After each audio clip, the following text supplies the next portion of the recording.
Tonight's special segment, And Baby Makes 11. This Mother's Day, we're introducing you to one mom who's made it her life's mission to care for children in her home.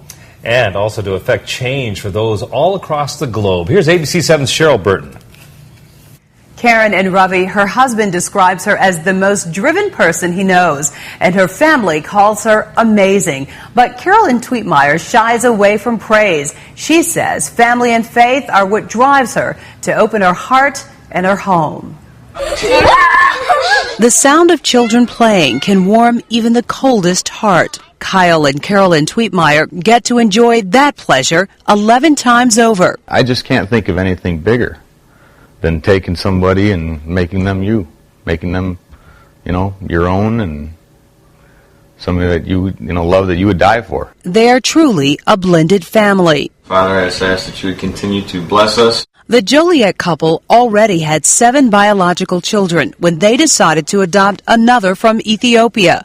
One child turned into 3, Rachel, Samuel, and Seth. Based on their situation, those kids were likely to be separated. And again, my simple mind said, no, no, that can't happen. Then they learned that Sam, now 6 years old, was infected with HIV. The couple got a tough lesson on the rigors of the immigration process when they tried to bring him home in 2007.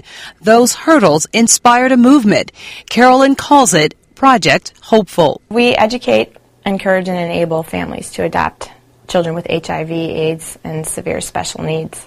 We have worked every angle to make that easier and more doable and possible from the government level. Following their own example, the Twietmeyers returned to Ethiopia last year to adopt Selah.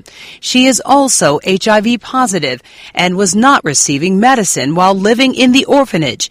These small shoes Selah was wearing are symbolic of her survival. The HIV kids, they are so sick, the people on other people, they don't help them.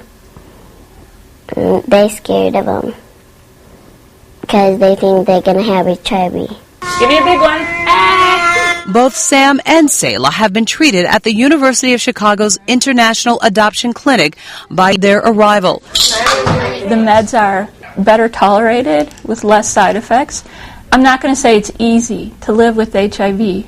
It's not, but it's doable. And so day-to-day life in a household is not, you're not going to pass the virus. Even though the family manages on Kyle's sole salary as a house painter, Carolyn hopes to return to Ethiopia to bring home Selah's older brother and sister late this summer.